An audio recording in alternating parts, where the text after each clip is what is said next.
Hi everyone. This video presentation will discuss the three sociological theories. These are three theories of sociology that we are going to come back to in every unit. So it is really critical that you understand these. We're going to be doing some extra practice in class, looking at different examples and applications. We're also going to be watching an episode of Freaks and Geeks, a pretty cool TV show from the 90s to again help us apply these concepts. As we go through different units within our curriculum, we are going to be applying to different concepts within. So please be sure that you really are focused on understanding these three concepts. And if you have any questions, make sure to put them into the interactive guide and or ask them, excuse me, or ask them in class tomorrow. So what are the three theories? They're called symbolic interaction, functionalism, and conflict theory. And as I define them for you, I'm going to be using the example of school. So how do each of these three concepts explain school and its purpose within our society? So again, we've got symbolic interaction, functionalism, and conflict theory. Symbolic interaction. It's also called symbolic interactionist, or SI for short. Um, Symbolic interactionists focus on the micro sociology, so these very small interactions between people, typically one-on-one, and those kind of relationships there. It was created by George Herbert Mead. You don't necessarily have to memorize that. Just be familiar with Mead and the fact that he came up with this concept. But don't feel like you have to memorize that or anything.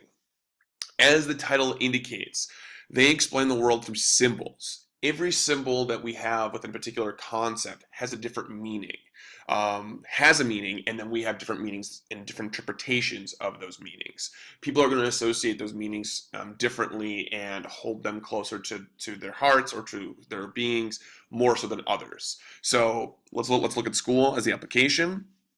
School has many symbols. Teachers are a symbol. Desks, utensils, tests, anything you could think of within the school, and the framework and the structure of how the school operates have different symbols.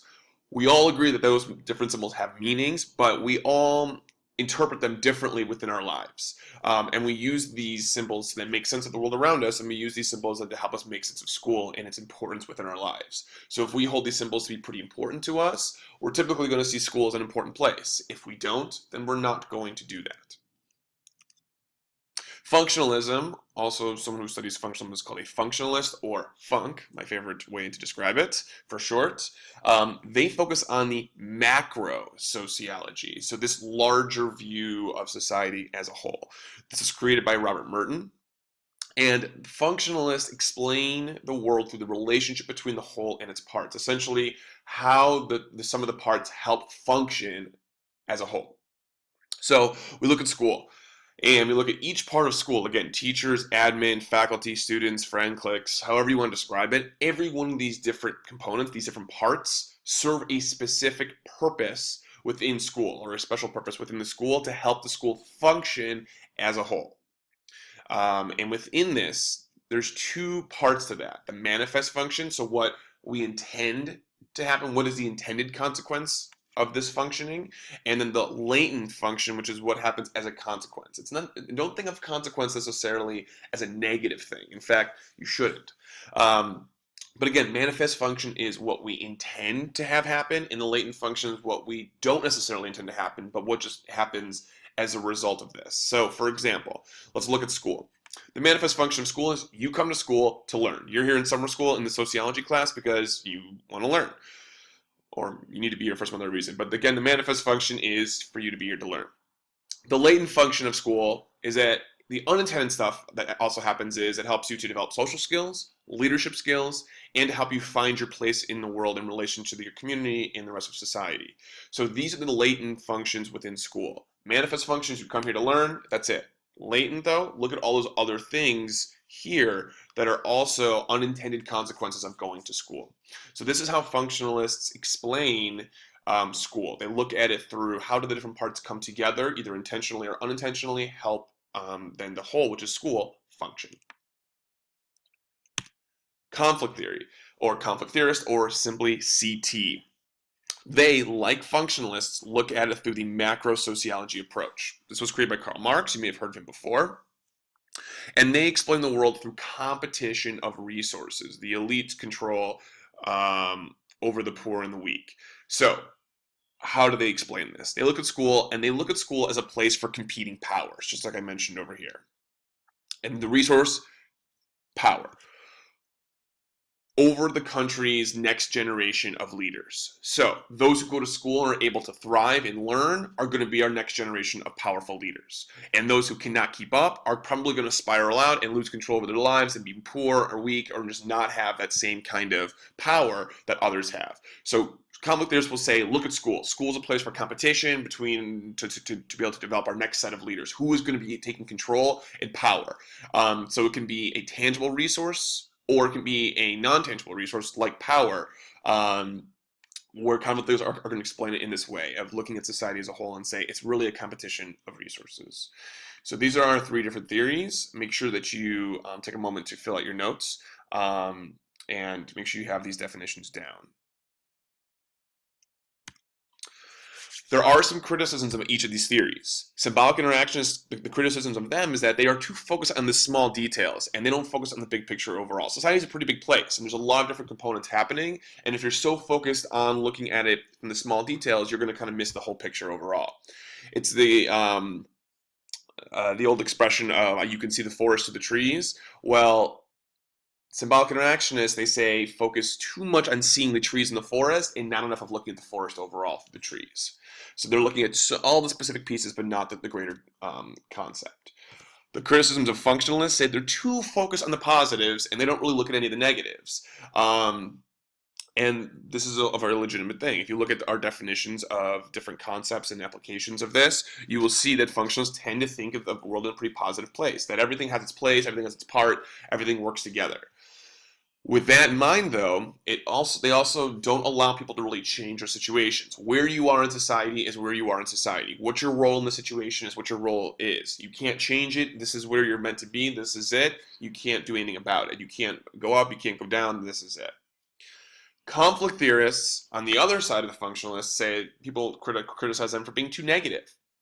That they look at everything as a competition, that no one can really work together, that no one who is different-minded groups, they can't come together to work together and thrive within a society, that everything is always a competition over power or other kinds of resources that people want to have. Let's look at 2 other applications. One is going to be marriage and one is going to be smoking.